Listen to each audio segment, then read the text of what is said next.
But I think the broader impact was when I was invited into our national newspaper's boardroom for a meeting, wondering what is this all about. And I remember at the time, the editor in chief said to me, we've been reading a lot of your work and also hearing that you think we're not covering your community accurately, precisely, and with a lot of dignity and precision. Tell us what we're doing wrong and how we can do better.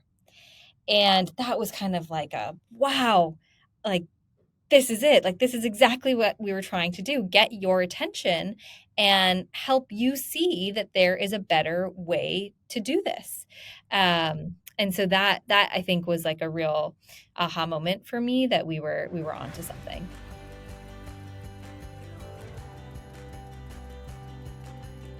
Welcome to episode 81 of People Are the Answer. I truly believe that people are the only answer to the world's many problems. I'm Jeffrey M. Zucker, a serial entrepreneur here to learn how innovators are creating outsized, transformational social impact and to shine a light on all the good happening in a world often hyper-focused on the negative. Today's episode features Laxmi Parthasarathy, Chief Operating Officer at Global Press, an international media organization that builds representative news bureaus staffed by local women reporters in undercovered media markets all over the world. In 2006, she was named to Canada's top 20 under 20, and in 2020, American Express named her one of 6 next-generation leaders. Laxmi and I discuss her multicultural upbringing near Toronto, her questioning why other areas were less diverse, underrepresentation in media, working in radio in Rwanda, how to meet audiences where they are, the complexity of launching global news bureaus, and much more. Here is Laxmi Parthasarathy on People Are the Answer. Laxmi, thank you so much for joining me on People Are the Answer. Thanks for having me, Jeff. It's great to be here. Yeah, it's great to have you. And it'd be awesome if you could start off by just telling our listeners who you are, where you're based, and what your current role is. Absolutely. My name is Laxmi Parthasarathy, and I'm Chief Operating Officer at Global Press, which is an international news organization. I'm based in Washington, D.C. today. Awesome. Thank you for sharing. And in life in general, what would you say motivates you? I think a lot of things motivate me. It's hard to narrow it down to just one thing. But if I had to choose, probably a general sense of injustice. And I think for me, it's in particular a lack of representation or not seeing oneself in depicted in some mainstream channels. Yeah, no, I think that is a beautiful motivator. Certainly, so much injustice in the world that we need to continue to fight against. I like to kind of get to know my guests and sort of how they started in life because I feel that can often show their path to becoming what I call an innovator in impact. And so I'm curious, where did you grow up and what was it like there? Yes, thanks for asking. I actually love talking about where I grew up. It is in the northeast corner of Scarborough in the city of Toronto in Canada.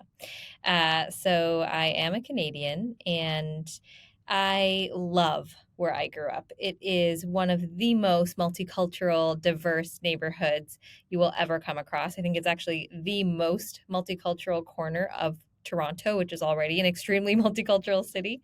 I mean, just so you can visualize this, I had Sri Lankan neighbors across the street, Guyanese neighbors next door, Jamaican neighbors diagonal from us, Italian neighbors, and Irish neighbors. So, it was a complete tossed salad of so many different cultures. And I was, it was really shared in different ways. Like I would drop off the palau that my mom made for dinner at the, Roger Rutnam's across the street, and they would drop over the string hoppers that they made. And, it was just a really fun environment to grow up in that way. And so I think I was at a very early age immersed in so many different cultures and international communities staying right on my street. And I think that's pretty rare and unique for an early experience. And that really kind of shaped my worldviews and shaped a lot about what I thought about the world.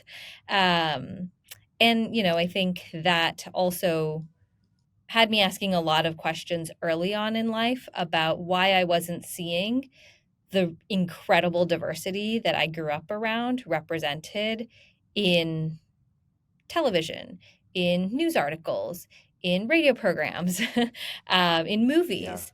And so I had a lot of questions about that pretty early on.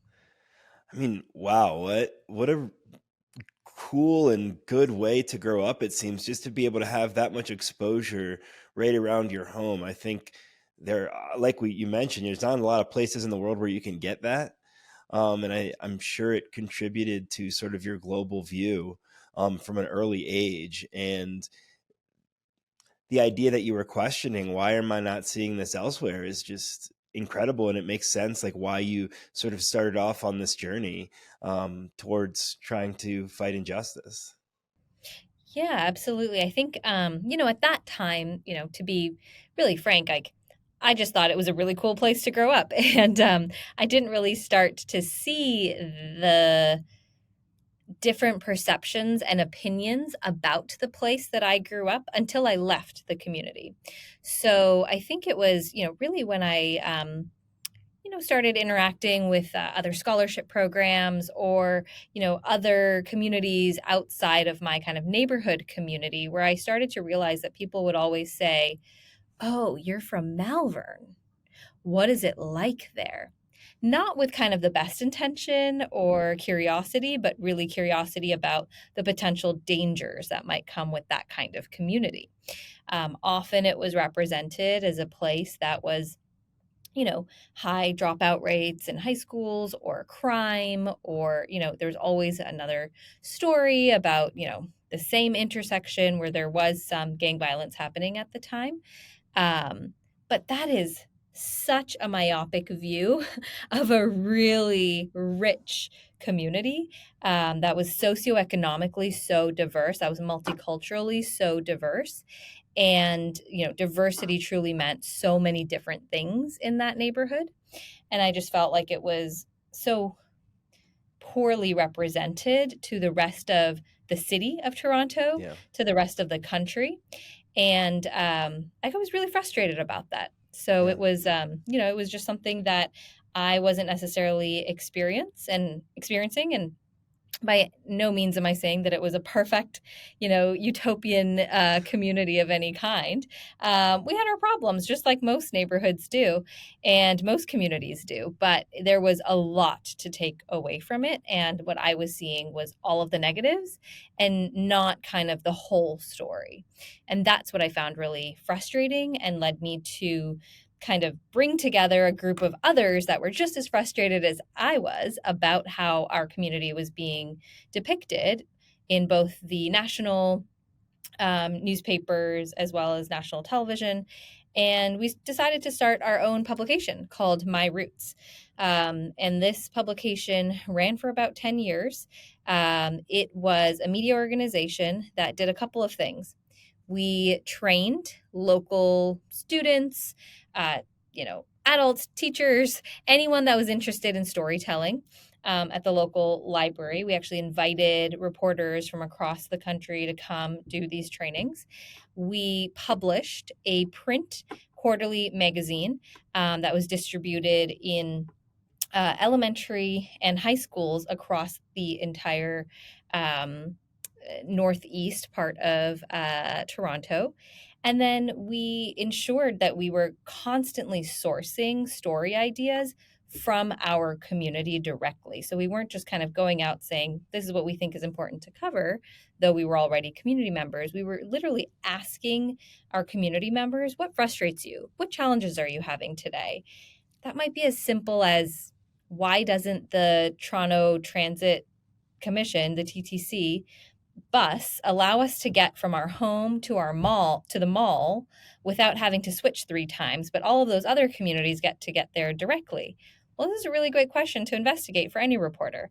So it was a really interesting exposure to sourcing ideas from the community, Mm. ensuring that there was real ownership in storytelling and story ideas from the community, and therefore a lot more trust in the kind of journalism that we were producing.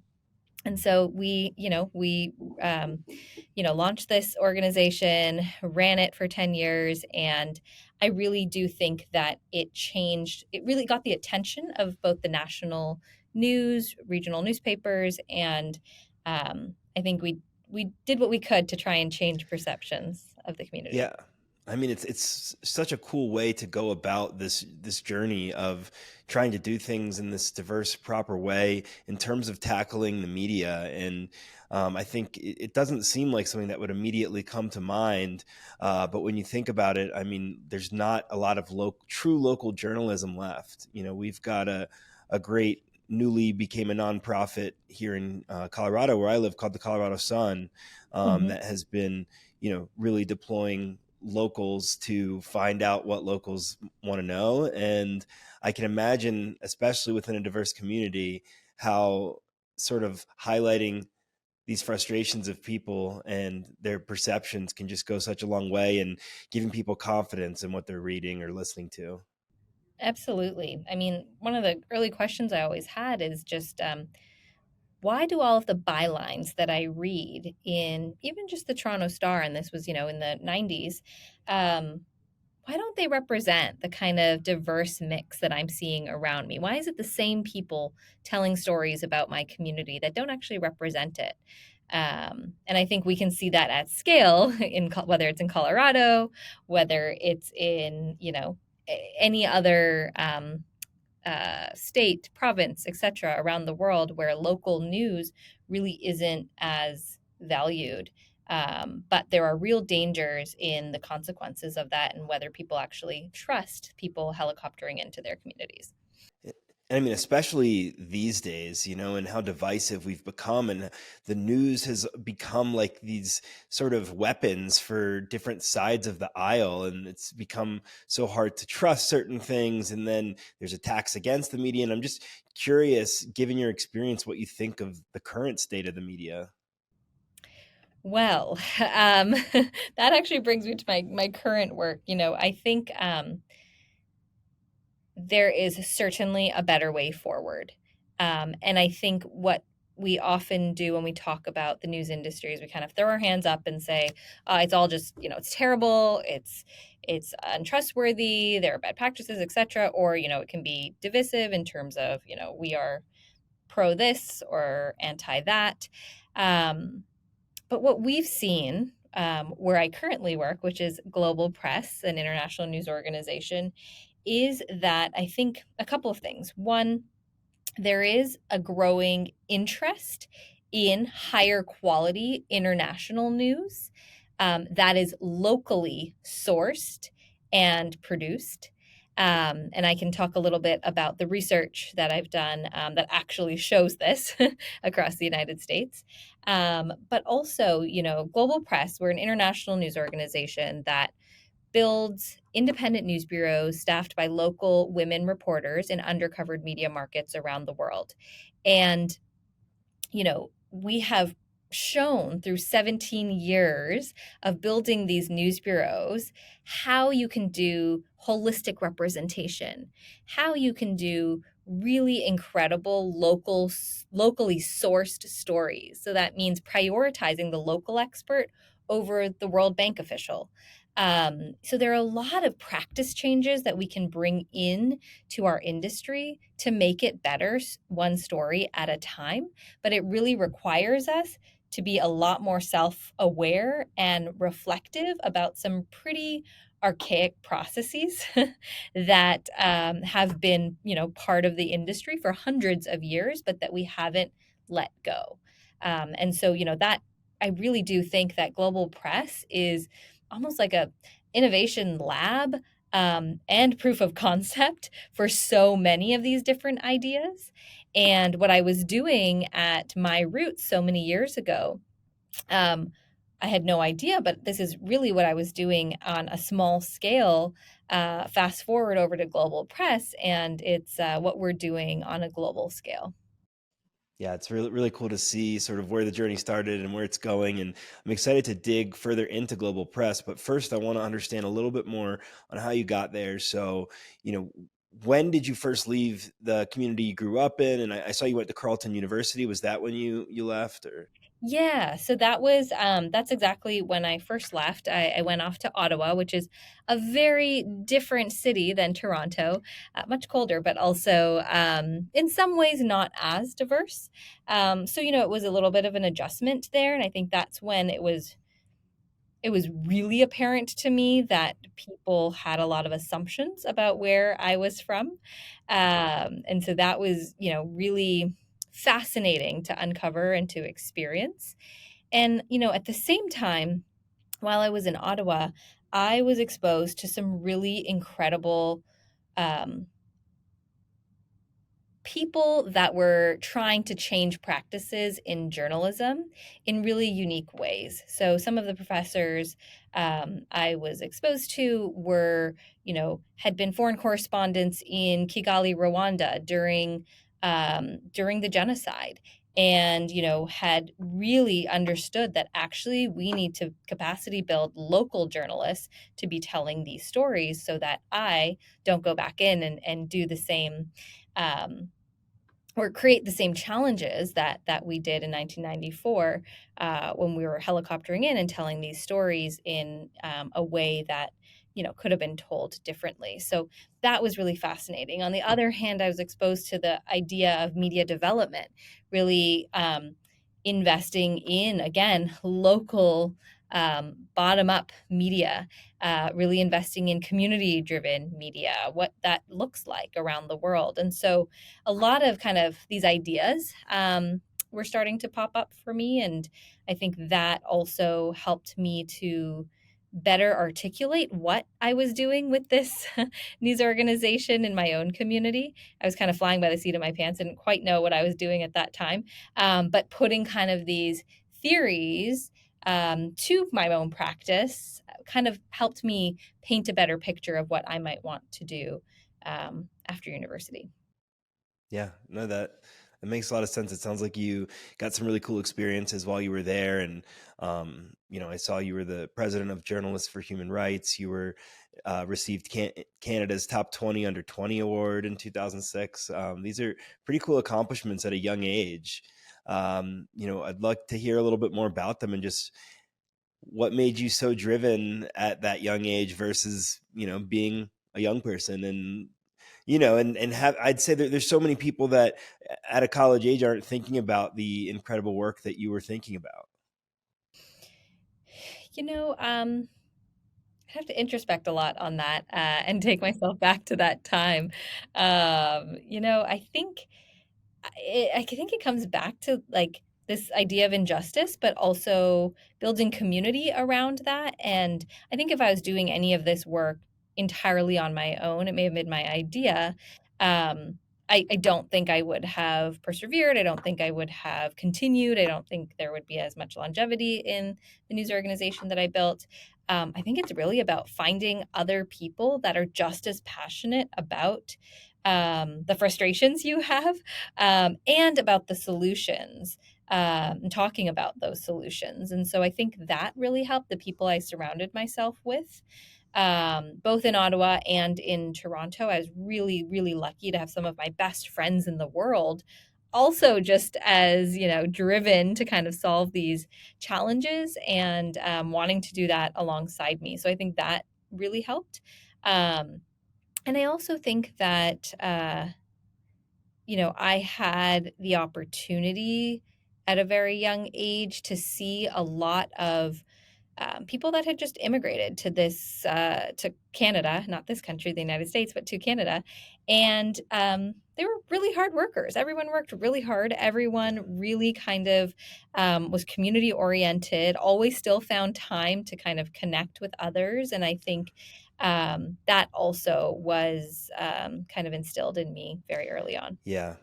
Yeah, I mean, the attitude toward immigrants in a lot of our country is really frustrating. My dad immigrated here, my grandparents immigrated here, and so many people that are coming here for a different type of chance at life or an opportunity they never got usually have the passion and the care to work really hard, harder than a lot of people that are already from America. And it's just really frustrating. So I'm, big on immigration rights, and it sounds like you are as well. And it's so important for people to recognize how much room we have for people that need a chance from elsewhere. Definitely. So I think that was part of, what was really motivating me, but also what kept me focused. And I think in some ways too, when you're much younger, when you're getting recognition for the work that you're doing, not that the recognition was driving the work, it was really helping me and my friends and family around me see that I might be onto something and that it's worth supporting. When you get that extra stamp of approval from an award like Top 20 Under 20, it's not about winning the award. It's about one, getting more attention for your project, but two, getting the stamp of approval from an organization that says, hey, you're onto something and you're doing something great, keep at it. And so I think things like that are just so important for younger people to have when they are working really hard, because I'm sure there are hundreds, thousands of young people that are creating organizations like I did, but may not have had the opportunity to get the exposure that I did. Yeah, no, that's a great point. I think things like that can breed tremendous confidence. And when you're working on something that, isn't about money, and you don't have money to show as your success, it's important for others to validate your work and to show how much it's helping them in their lives. And, I'm curious, do you remember sort of the first time you really felt like, wow, my work is having an impact? Ah, yes. I mean, there are so many stories that we told that I can still remember as just people in the community just coming up to you and saying like, oh my goodness, thank you so much for telling that story. A lot of people didn't know about this work that we were doing, or oh, thank you so much for featuring me as an outstanding student for the season, because I never saw myself that way until you recognized me, or little anecdotes like that. But I think the broader impact was when I was invited into our national newspaper's boardroom for a meeting, wondering what is this all about. And I remember at the time, the editor in chief said to me, we've been reading a lot of your work and also hearing that you think we're not covering your community accurately, precisely, and with a lot of dignity and precision. Um, Tell us what we're doing wrong and how we can do better. And that was kind of like a wow, like this is it. Like, this is exactly what we were trying to do, get your attention and help you see that there is a better way to do this. And so that I think was like a real aha moment for me that we were onto something. Yeah. No, that's wonderful, and I like what you said about people coming to you that you did give a little bit of attention, a little spotlight to. I mean, that's part of what I'm trying to do here with this podcast, is shine a light on people that are doing good, that oftentimes don't let the light shine on them. And mine is a small platform, but continuing to grow it. And it when I hear similar things from people like, "Oh, I didn't think of myself as an innovator and impact," but they're excited to come on, and then you talked about having to be introspective to answer, one of the questions about when you were back in college. And, I've had some responses like that where it's like, oh, I never really sit down and think about myself. So, Yeah, um, definitely. yeah, I certainly don't want to make it about me, this podcast, but I just, your work is inspiring to continue doing that. Yeah, I thank you. But I do think that it is podcasts like this or other spotlights that are offered that really do help. Yeah. And so what was your next step once you left Carleton, once you were done there? Yeah, so I think one of the most eye-opening experiences that I had, and another kind of aha moment for me was after Carleton, when I had the opportunity to actually with Carleton go to Rwanda. The professor I mentioned, Alan Thompson, ran a program called the Rwanda Initiative, where he sent students from the School of Journalism and Communications over to Kigali for the summer to do internships. And I had the opportunity, little different than a lot of my colleagues, to work at a really popular BBC World Service radio program called Urunana Development Communication. And we were, when I say highly popular, I mean, I think everyone in that country listened to that radio program. I would get dropped off on my motorbike at the office, and the driver would say, "You work there. Can you get me some autographs of some of the hosts?" And so, it was that popular. But really, the idea behind the show was twofold. It was edutainment in some ways, but it was also, disseminating messages from the Ministry of Health, for example, to rural communities through the radio program. We also had these massive caravans that would travel every weekend. We would go out to, more rural areas outside of Kigali to host these large gatherings of people that would just come together for some kind of entertainment show. But they would use that opportunity to source new story ideas or new topics or new potential documentary ideas. And I had an aha moment because I was like, that's kind of what I was doing in Malvern at a small scale. We would host talent shows to source ideas. And this was really kind of, not just about the print medium or the digital medium. It was also about engaging people offline. And you can see the power of a tool like radio in Rwanda and the kind of impact that it can have. It was just really abundantly apparent to me that I wanted to explore this further, that a summer wasn't enough. And so I actually went on to the London School of Economics to study media communication and development, which is, exactly kind of what I was already doing and not realizing I was doing this. But we were really kind of putting a lot of, ideas such as post-colonial theory, some of Gayatri Spivak and Edward Said's writings, Frantz Fanon, to the media industry in critical analysis. And so it was really grounding for me. And it was really practical in some ways in terms of understanding case studies of, projects that might have had really great intentions, but really didn't quite look at challenges holistically and kind of came in to help, but generally made the problem a little bit bigger.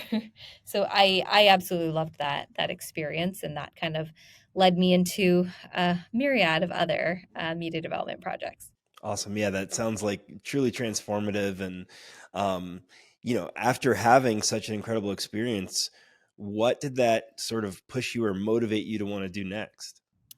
So I actually went off to Swaziland, now called Eswatini, a small country landlocked between Mozambique and South Africa. And there I was with the Canadian International Development Agency. They have partner organizations across the country, and the one I was paired with was the only actually gender-based violence prevention organization in the country. Um, this is a country that is about the size of New Jersey. And,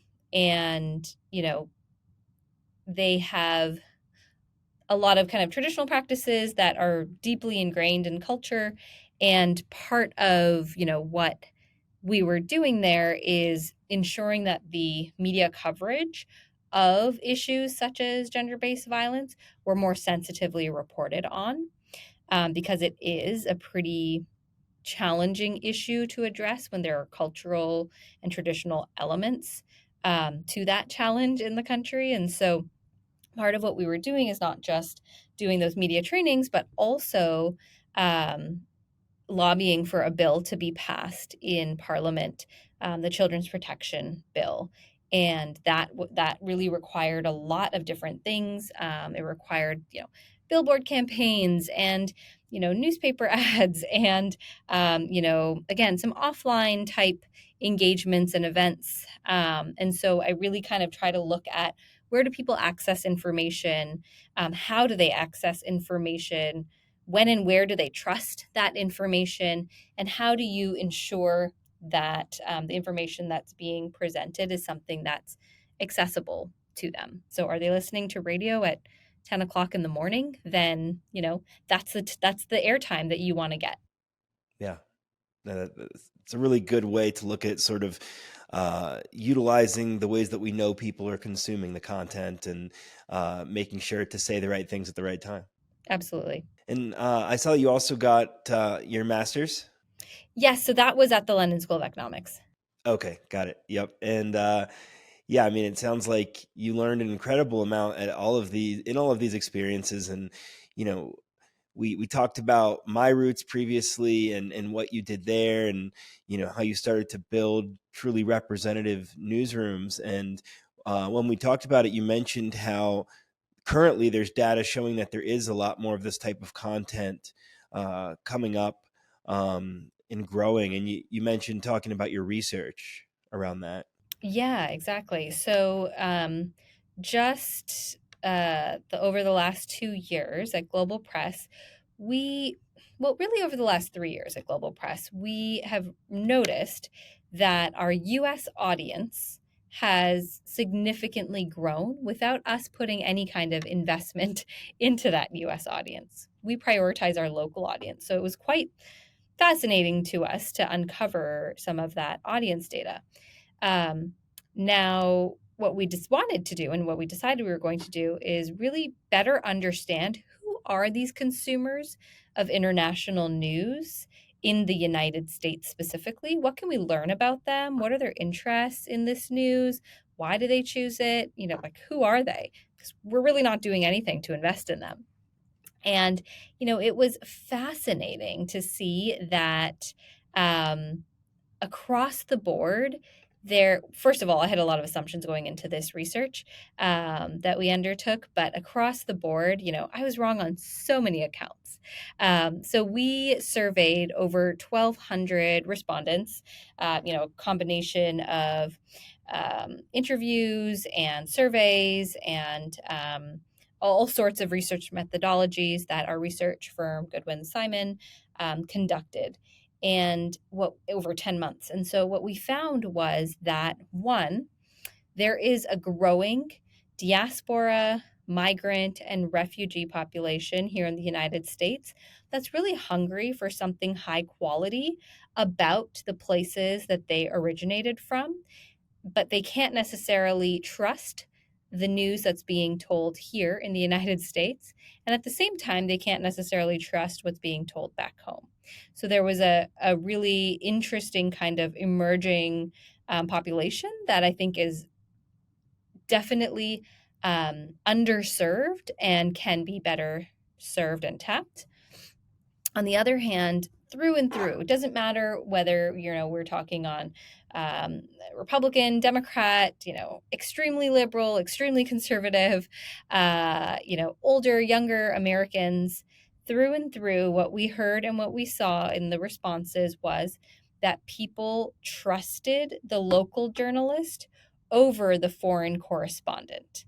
And so we were just kind of shocked by this. It was, even things like A/B testing bylines. So we might show a byline, someone with the name that represents, a community in Zimbabwe that's told the story versus, a reporter for the New York Times that's told the story about Zimbabwe. On first request, or sorry, on first questioning about the story, the respondents would say, "Oh, yeah, that guy." And then on second question, we would say, "Well, tell us a little bit more about why that person is best to tell this story." Just needed 30 seconds more to think about it. Their answer was always, "Actually, well, she looks like she's from the place where the story is being told. So, yeah, actually, I would choose her." So it also illuminated the concept of just media literacy. A lot of people don't know about what a byline is or what a dateline is. A dateline meaning that, if a story is filed in London, it doesn't, and it's, about Egypt, it doesn't necessarily mean it's been reported from Egypt. It might be a reporter sitting in London doing some laptop journalism. And so there are a lot of these kind of practices in journalism that the average reader is unaware of. So we were really kind of overall extremely surprised by the interest in more locally sourced journalism. Yeah, that makes total sense to me as you say it. And I'm curious, does you talked about sort of some of the lack of understanding from the readers. Do we need to better educate our readers on journalism standards, or is that just not something you can do with the audience? You can absolutely do it. And I think there are some amazing projects out there that are doing this work already. So, for example, Trusting News is a project based out of Florida. And, part of what they do is help news organizations really think through how they can be more transparent about their storytelling processes. For example, take what we do at Global Press. If you look at any Global Press journal.com story, you'll see that we don't just give the reporter the byline. We also ensure that the editor, the fact checker, the copy editor, the translator, any illustrators, anyone that worked on that story is listed on a sidebar in that story. That gives you a much more holistic picture of everyone that's touched it and everyone who's kind of been a part of the production of that story, which tells you a lot about the story itself. So it's very different than what you might see elsewhere. Yeah, I hadn't really thought about that, but that's so true. Sometimes you'll see a very long, heavily researched article and it's got one name on it, when in reality, there's a bunch of names that have touched it. And actually, as a reader, it might give me even more confidence in what they're saying to see all of these names. Definitely. Yeah, and I think, other tools that, we use at Global Press, like we have our a very large team of fact checkers, copy editors, translators, and interpreters, part of a network called Global Press Accuracy Network. So we want to show readers that we are investing in the accuracy of this story by employing all of these people to ensure that the final product that they are receiving is, fully Global Press accurate. And I think that's another thing that a lot of newsrooms have started to kind of step away from, kind of human fact checking to automated fact checking. And sometimes when you're doing local reporting and the kind of reporting we're doing, there is what we call a reliability gap between what you might be hearing from experts and officials at international institutions and what people are actually seeing and experiencing on the ground. And how you grapple with those two things is often through kind of human verification. Yeah, absolutely. And obviously, talking about your current work, Global Press has come up, and I'm curious just about the origins of Global Press, how it started. Absolutely. It's a great story. So Global Press was founded by Christy Hagranis 17 years ago in 2006. And the funny part of that is that I actually started my roots in the same year. So we were doing things at, different scales. But, the organization was really founded on this basic idea that local people could tell the story that Christie was trying to tell as a foreign correspondent much better, much more holistically than she ever could in a short period of time. And so she had the idea of like, why not hand over the pen or the microphone or whatever tool that we're using in journalism to the person that has proximity to the story, the person that has the historical context, the nuances that are required to tell these complex stories about people and places around the world. Um, you know, why really is it a continued practice for people to parachute into places for short periods of time to tell really complex stories during war, poverty, famine, other types of environmental crises. We often end up getting one type of story and one type of narrative about a place. And so, this idea that she had in 2006 to start Global Press was really started with her own experience, realizing, like, I'm not the right person to be telling this story during a civil war in Nepal. These local women that I've actually been interviewing for days now, essentially are telling this story, and I'm going to get my name put on it. And so that seemed deeply problematic to her. and she had the idea for, what if these people had a little bit more training and a little bit more access to tools that we use in our newsrooms? And I truly believe that they can tell the better story. And so, fast forward 17 years later, that's exactly what we're doing. We're building independent news bureaus and undercovered media markets staffed by local women who are telling incredible stories that are feature and investigative and that really help us see the world differently. Yeah. That is awesome. I love how you put it, and just the idea of sort of empowering locals to tell their stories and giving them sort of the ability to have a platform. If you're enjoying this episode, I would greatly appreciate if you could review, like, comment, or subscribe on your favorite platforms. Your engaged support goes a long way in helping the show grow and getting our impactful guests heard. Now back to the show. There's I feel like there's a lot of areas in impact in general where if communities were provided with more resources, they could be a lot more successful at solving their own problems. And so that I think this really grasps onto that. I was having a kind of a talk about that this morning with someone, and so just this latches back to that for me. You're providing, the resources to create and build out these news businesses, and I think that it is really awesome and empowering thing that you are able to do for these communities.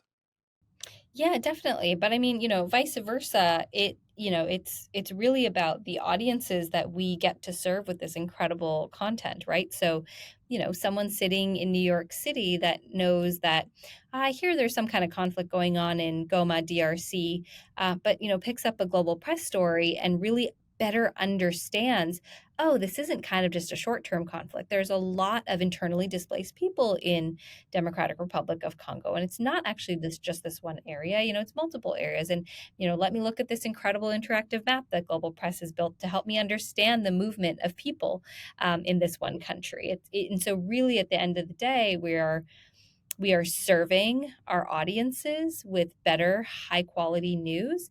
And we are doing that with professional reporters that are able to just better illuminate a holistic story.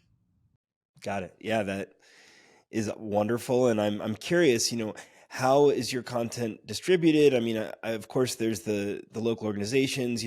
Do other publications pick you up and things like that? Yes. So, we at Global Press often say that the audience is our beneficiary. And part of that requires us to really open up our doors and ensure that our content is available for free to all republication partners. And so we have both local and international republication partners and just general news partners. And so, if I break that down a little bit more, it's actually really fascinating. A lot of news organizations kind of look at audience as just kind of metrics. Yeah, who's coming to my website, how many views, how many clicks, etc. At Global Press, we're approaching the strategy in two very distinct ways. One is hyper local. So we actually distribute our stories to hundreds of local republication partners across the world in each of our coverage countries. And those are, super hyper local radio programs, for example, like Mishapi Radio in Democratic Republic of Congo, to Animal Politico, which is a more, well-known publication in Mexico City. But the idea is to ensure that for every story that we produce, there is a unique audience, and we create a unique distribution strategy based on who we're trying to specifically reach. So, for example, we recently, or actually last year, we published a story about the use of mercury in gold mining in Harare, Zimbabwe. And our reporter there, Linda Majuru, who covered this, has been covering this story over 6 years. More recently, came up with this investigative piece that showed, even though her previous reporting had really led the government to um, claim that they were going to eradicate the use of mercury in artisanal mining. They signed a convention, a UN convention called the Minamata Convention, agreeing to, no longer use mercury and that it was unsafe. A local reporter is able to follow up on these stories, is able to follow through on these stories because of the long-term employment we provide. She's able to, continue to follow a beat for a long period of time.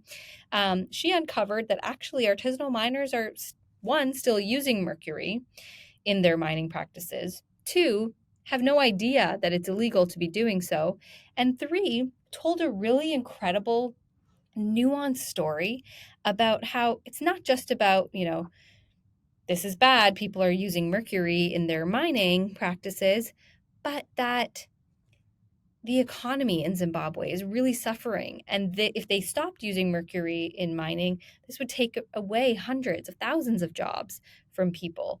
And there are no better ways right now in the country to do this artisanal mining. And by the way, there are some pretty severe health impacts of using mercury in mining practices, as well as not just to the miners, but to the neighboring communities who drink the water that comes from some of these mining sites.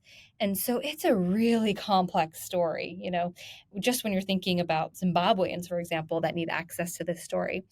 So when I worked with Linda on figuring out a distribution strategy for this particular story, we went as deep to figure out, okay, we want to make sure the story gets to minors.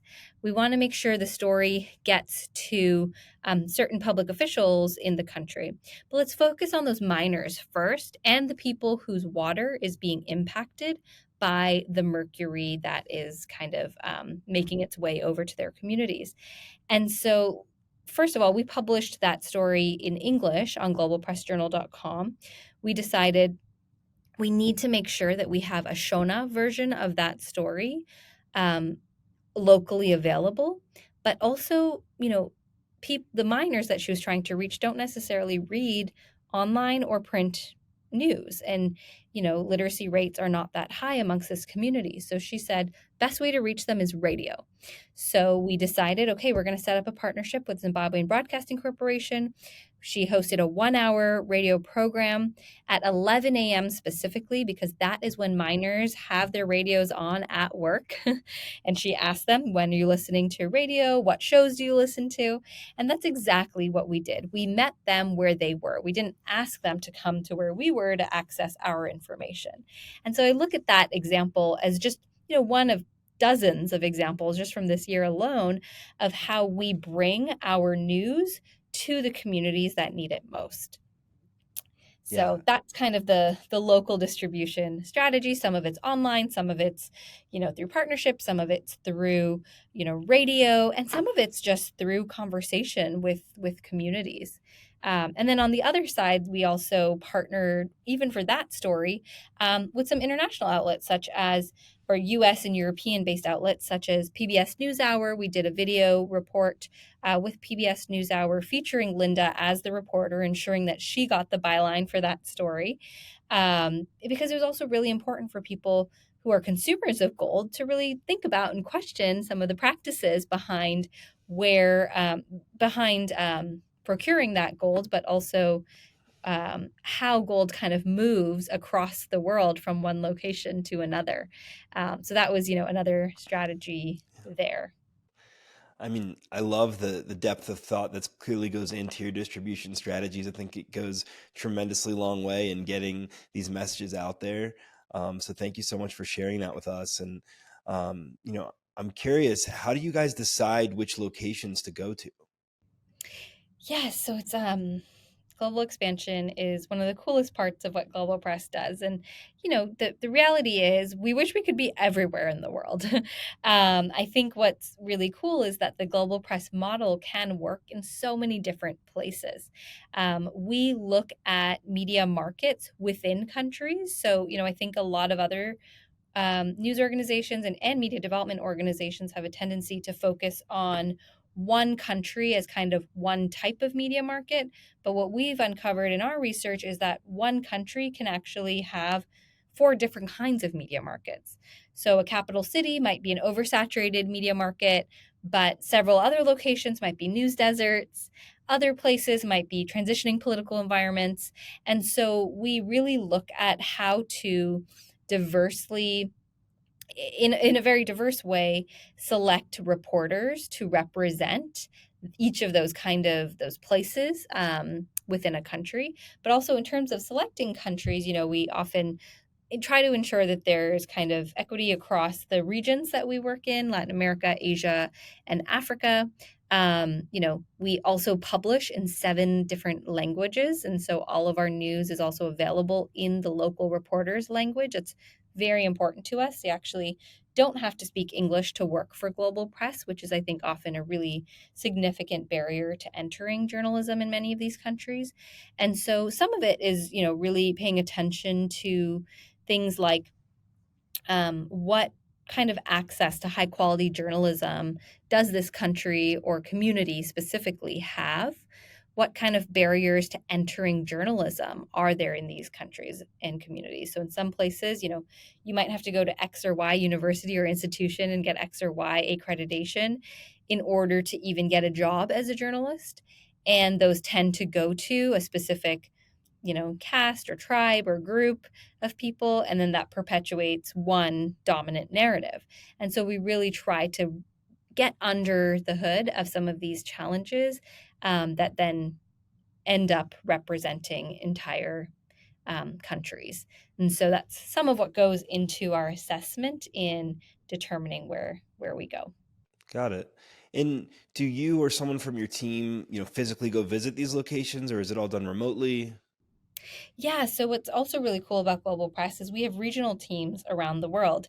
So we have teams that actually are based in the region and are best suited to kind of inform us on what strategies or approaches we should take. But I've certainly spent a lot of time traveling to some of these places, Mongolia, Puerto Rico, Mexico, to build these news bureaus, because part of it is also making sure that people understand that the Global Press brand is so different than other news organizations, trying to ensure that, other news organizations in the country don't see us as a competitor, but as a partner. And other journalism associations that might be working to build a stronger and healthier media environment can be allies. And so part of the work that we've done in these places is to build a broader network of people that want to see better journalism in the country and can partner with us to do so. I imagine the process varies by location, but is there, sort of a general process of launching a bureau that you could walk us through? Yeah, absolutely. So, it depends on if the country already, if the country requires us to publish in an additional language to what we already publish. So, for example, when we were launching in Mongolia, one of the first teams that we needed to hire for was within Global Press Accuracy Network.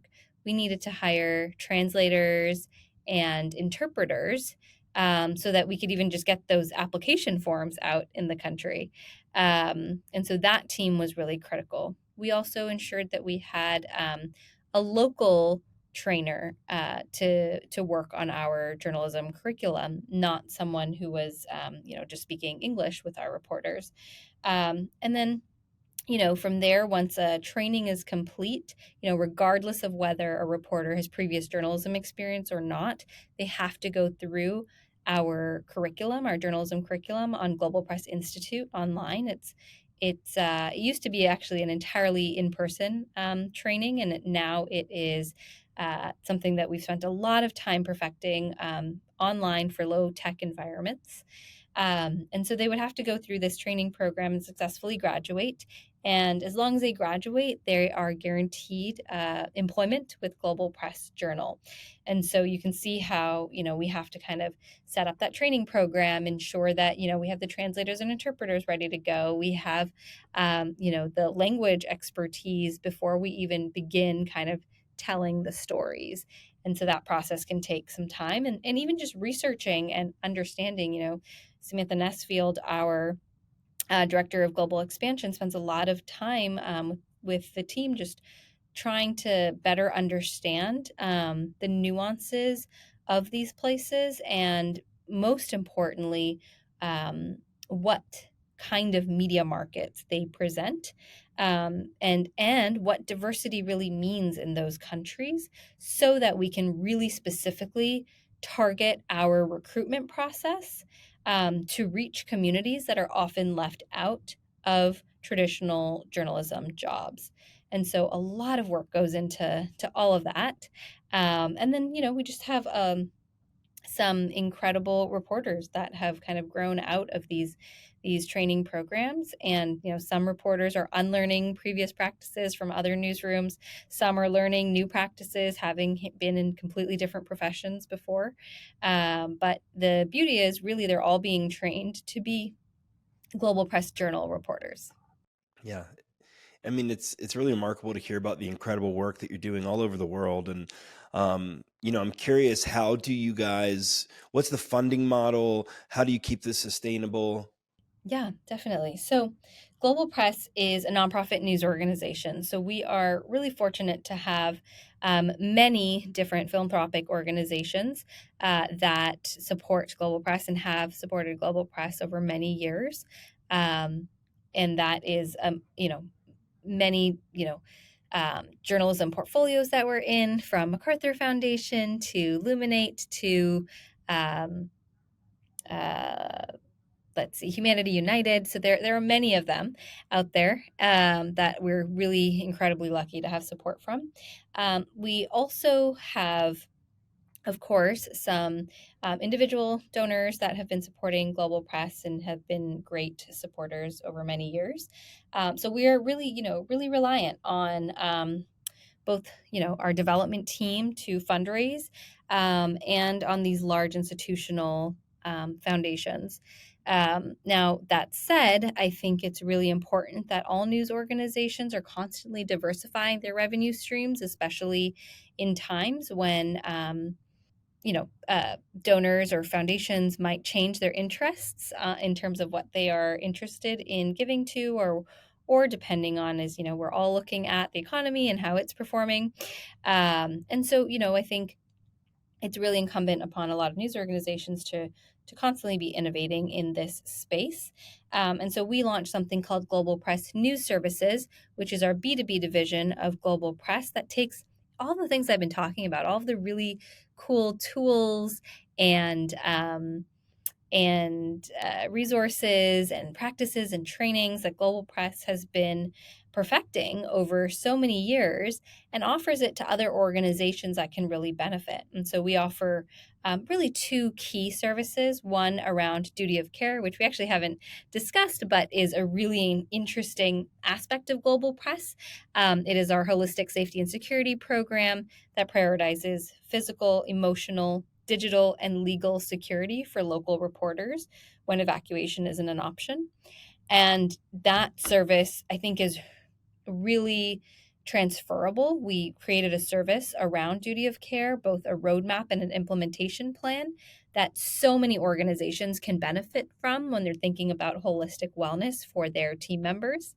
And then on the other side, we have the Global Press Style Guide, which is a really incredible resource. It's free and available online at styleguide.globalpressjournal.com. And this is an incredible resource to help people understand how to write about people and places, prioritizing dignity and precision above being politically correct. And so this tool is available for free online, but we also offer style guide trainings and workshops to organizations that are interested in just better language equity internally and externally in their organizations, and how to really think about the language that they use and the impact of the words that they are using to represent people and places. And so those services are revenue generating for Global Press, new services, and then that goes right back to Global Press. It's a small percentage of our overall portfolio, but it is something that I hope continues to grow. Yeah, no, I think it's wonderful when organizations like yours also have their own revenue streams in addition to leaning, on outside sources, that can go a long way. And like you said, there's an opportunity for growth, and you're providing tremendous tools. It sounds like I'm, looking forward to checking out that style guide. We'll make sure to include the link in the notes. And you've talked about sort of all the various things global press is doing in various places. It's really, like I said earlier, remarkable. And I'm curious, what do you and the team envision for the long-term future of global press? So I think for the long term, I would love to see, and I think we're kind of well on our way there, is how to scale the opportunities that we are already providing and the kind of journalism that we are already doing.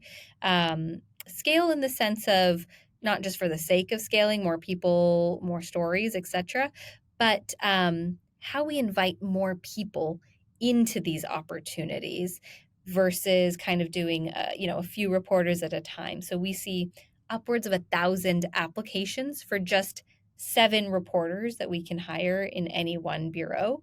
But there are so many incredible, talented journalists out there, especially after the pandemic, that have um, not been able to continue practicing journalism, and newsrooms that have shuttered around the world. And I think there's a real opportunity for us to bring some of these um, reporters into our world, into our networks, to offer trainings. And I just think that there are so many more incredible stories waiting to be told. And I think scaling the way that we tell those stories through changing practices and narratives as the outcome is what I can't wait to see more of. I definitely hope to see that as well for you guys. And, I'm curious, I like the way that you describe your practices. I love what they represent and how they're implemented. Have either they approached you or you approached them in major news organizations about, like, hey, why don't you implement this model within your news organization as well? Well, if anyone's listening right now, they should do that. No, we've definitely had some conversations. I think PBS NewsHour is a great example of a news organization that is one really interested in sourcing local journalism from the countries that we're reporting from, and that are a great partner because they ensure that the reporter gets the byline, is featured, and that the story maintains its authenticity. But I think, there's a lot of reckoning that the news industry has to do with their own practices, and that we of course are here to offer both our stories but our tools, if other newsrooms are ready to kind of self-reflect. And I'll just say, the founder of Global Press, Christy Higranis, just recently, today is the launch of her book called Byline. It's available on Amazon, and this book is all about how there needs to be practice changes in journalism and some of the consequences of not changing those practices. And so I highly recommend that people read that book, but also reach out to me at Global Press and to discuss, what that better way forward means and looks like. Awesome. Sounds like a fantastic book. We'll make sure to include a link to that as well. And we mentioned earlier how, that early 20 under 20 award just added some extra boost of confidence that you're on the right path. And then in 2020, American Express named you one of 6 next generation leaders. I'm curious, how did you reflect on that honor, relative to that much earlier one? Yeah, I think again, you get to meet some really great people through programs like this that are also, on their paths and trying to make their own change as change makers in very different industries and sectors. And so it's always inspiring to just meet others through these kinds of programs and initiatives, and know that there's a sense of community around you in making the world a little bit better. Yeah. Yeah, that definitely helps give you a push, I feel like, and certainly for me. And you mentioned in my little questionnaire that we started that you were previously a professional Odissi dancer. I'm curious to learn a little bit about that. Yes, so Odissi is an Indian classical dance, and it originates from the state of Orissa.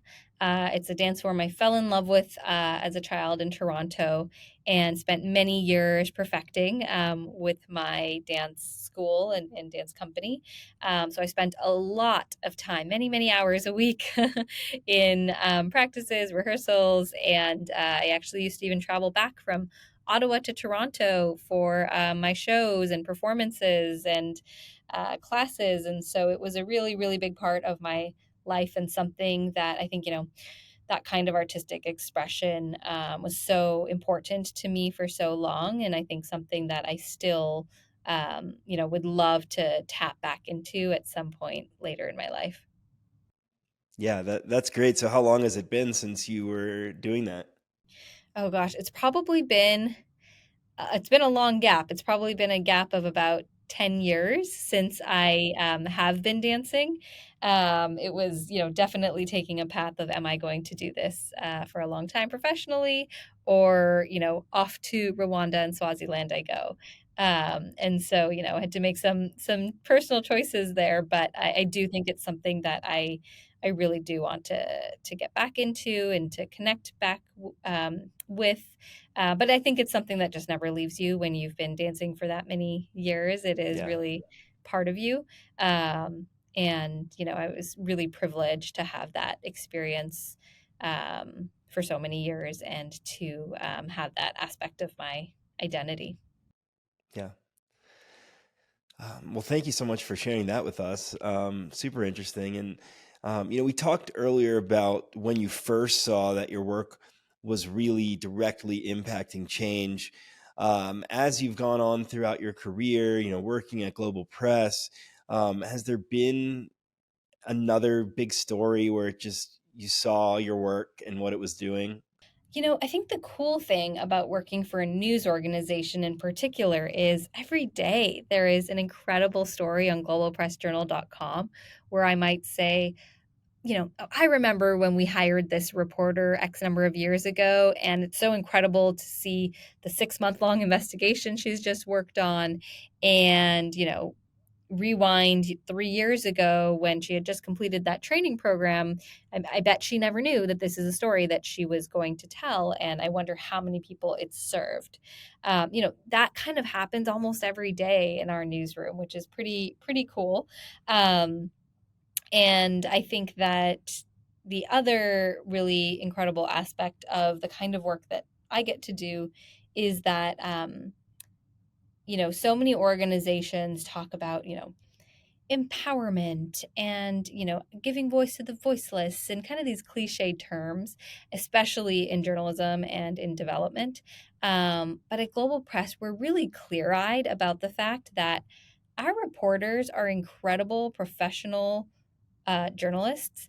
And really, we are serving millions of readers around the world with our stories, and they are benefiting by better understanding not just the world around them, but their own communities in some cases. So I think that's a pretty kind of powerful through line. Yeah. Yeah, absolutely. I can imagine how that helps keep pushing through the work. And, you've done a lot in your career, you've learned a lot. And I'm curious, did you have anyone that was a particularly impactful mentor? Yes. So I actually, through actually Top 20 Under 20, I was paired with a formal mentor. His name was John Hondrick, and he was the chairman of the board of Torstar Corporation, which owned the Toronto Star and used to be the editor in chief of the Toronto Star. And so it was, first of all, hilarious that I was paired with him because I had a lot to critique in terms of the work that they were doing. But it was also incredible to see how open he was to that critique and to offering support to the kind of work that I was doing. And so it was, I think, an unlikely pairing that ended up becoming a really lifelong relationship. Unfortunately, John passed away just 2 years ago. But, one of the things he always encouraged me to do, regardless of, what organization I was working for, whether I was growing in leadership or not, to just continue writing, to always write and to never lose that. And I remembered reflecting on that again just recently, and how important it is that sometimes once we are managing teams and projects and people and organizations, we can lose track of what kind of got us there, and it goes back to the stories and writing. And so that's something I want to always kind of keep with me, and advice that he has long held. Yeah. Well, I'm sorry to hear that he passed, but it sounds like, you learned a tremendous amount from him. And in keeping with writing, have you been doing that? And is it something that's publicly accessible? So yes and no. I did recently write this research report that I shared, or I mentioned earlier on. It's called "Unlocking U.S. Demand for International News," and that is available on the Media Impact Funders website. They were our publishers for that piece, and I do often write quite a bit about just kind of our work at Global Press and the kind of insights that I've been uncovering. But I certainly would love to get back to some more personal writing as well, and have some stories up my sleeve. Awesome. Well, if they do become available at some point, we look forward to checking them out. And now, if you'd like, you can ask me a question. Great. I would love to ask a question, Jeff. Turn the tables a little bit. Um, I would love to know, out of all of the different, people that you've interviewed over your many shows here, what is, if there is one, kind of one similarity or through line in these conversations that you're having with your interviewees? Yeah, no, that's a great question, and certainly part of why I'm doing this is trying to see like how do people become people that care about others and as sort of their top priority. And I mean, to me, that is the through line, is that there's true care about humanity amongst every one of these people. You know, I've had people from all sorts of things, whether it's healthcare, education, drug policy reform, entertainment, people on different sides of the aisle. But for every one of them, they seem to understand that, we are all citizens of this planet together, trying to get through this together. And uh, we can really all be helpful to each other. So, fortunately haven't had anyone on that is sowing divisiveness, but it's even so the opposite, is just that regardless of their area of expertise or where their passion lies, the bottom line is that they're bringing people together, or making their lives better in some capacity. So yeah, really just empathy is, if I had to answer it in one word. I love that. Such an important tool in our toolkit as change makers. Yes. Yeah, no, absolutely. It certainly drives me. And it's something I appreciate in each of my guests very much so. And, um, I got a couple more questions for you, almost done. So aside from your family, because that's the number one answer for this question, if it were all to end tomorrow, whatever that means to you, what are you most grateful for or most proud of? That's tricky, and I see why everyone says my family. Right, that's the number one. um, yeah. Yeah, I think I'm really grateful. I think going back kind of full circle to where we started this conversation, I'm really, really grateful for those early experiences that I had, the exposure I had to so many different people, cultures, and frankly, again, this word of empathy, frankly, like deep, deep empathy across our community, and how that's really shaped me. So I'm really, really grateful for that. Yeah, that I certainly appreciate that. And myself as a parent, and I'm sure others are curious, what can we do to expose our children to more cultures, more diversity, if we live in a more homogenous area? Do you have any suggestions for that?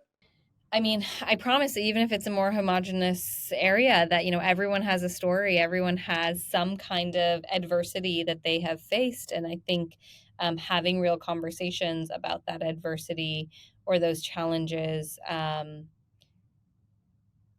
is kind of a stepping stone to building that empathy. Um, or that's what I truly believe is a skill set that is learned over time and practiced over time. And so, I think that's it. That in like every pocket and of every community, there is someone or something that might be a little different, and can use a little bit of that empathy. And so I think that's where it might start in some of those communities. No, thank you for sharing that. That's a great way to look at it. And sort of the big question that I make sure I don't skip with any guest is this: if you could snap your fingers and fix one thing in the world, what would it be, and how do you think that change would reverberate? I think I would even combine the two questions to say that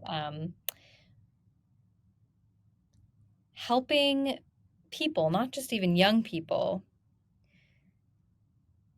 look at the world a little bit differently by absorbing information, um, consuming information. Doesn't just have to be news, um, in different ways than they currently are. I think that can really change how we interact with one another. I think it can really change how we view different people and places.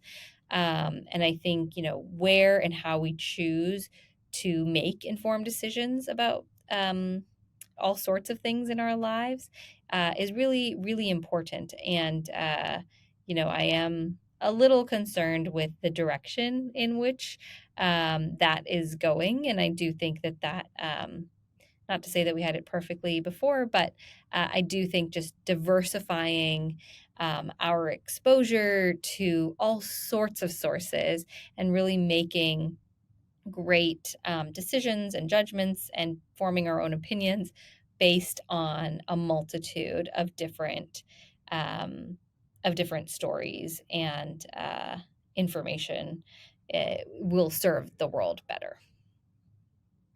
I think that's something that parents can hopefully encourage as well. Yeah, I certainly agree with that. And um, we'd be much better off if everyone had that type of exposure. So hopefully we are going that way.